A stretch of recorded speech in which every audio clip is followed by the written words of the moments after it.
2031 में हमारी सरकार बनी तो बीजेपी के दफ्तर भी ऐसे ही बुलडोजर से तोड़े जाएंगे। बदले की राजनीति की तरफ बढ़ता भारत। जी हां दोस्तों, बुलडोजर एक्शन के बाद अब पश्चिम बंगाल की सियासत में जुबानी जंग अपने चरम पर पहुंच गई है।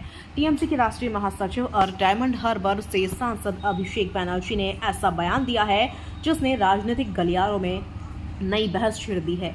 उन्होंने साफ शब्दों में चेतावनी दी है कि अगर 2031 में उनकी सरकार सत्ता में आई तो बीजेपी के दफ्तरों के साथ भी वही होगा जो आज टीएमसी के दफ्तर के साथ हुआ था।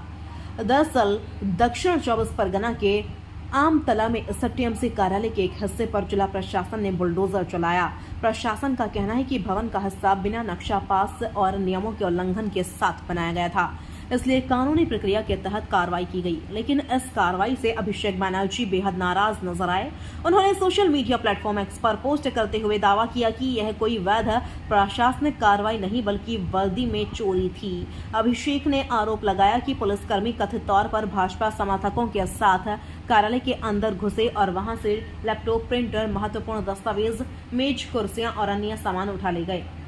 उनका यह भी कहना है कि यह सब उस समय हुआ जब मामला कलकत्ता हाई कोर्ट में है। उन्होंने आरोप लगाया कि जिन लोगों पर कानून की रक्षा करने की जिम्मेदारी है वही कानून की धज्जियां उड़ा रहे हैं। अभिषेक ने कहा कि सुप्रीम कोर्ट और हाई कोर्ट पहले भी बुलडोजर कार्रवाई को लेकर महत्वपूर्ण टिप्पणियां कर चुके हैं, फिर भी इस तरह की कार्रवाई की गई। टीएमसी नेता का दावा है कि जिस कार्यालय पर बुलडोजर चला वह वैध रूप से खरीदी गई जमीन पर सभी जरूरी प्रशासनिक अनुमतियों के बाद बनाया गया था। उन्होंने कहा कि पार्टी इस पूरे मामले को लेकर कलकत्ता हाईकोर्ट का दरवाजा खटखटाएगी और पर आया सबसे बड़ा राजनीतिक बयान। अभिषेक बैनर्जी ने भाजपा को चेतावनी देते हुए कहा कि अगर 2031 के विधानसभा चुनाव के बाद राज्य में उनकी सरकार बनी तो भाजपा के कार्यालयों के साथ भी इसी तरह की कार्रवाई की जाएगी। अब इस बयान के बाद बंगाल की राजनीति और गर्मा गई है।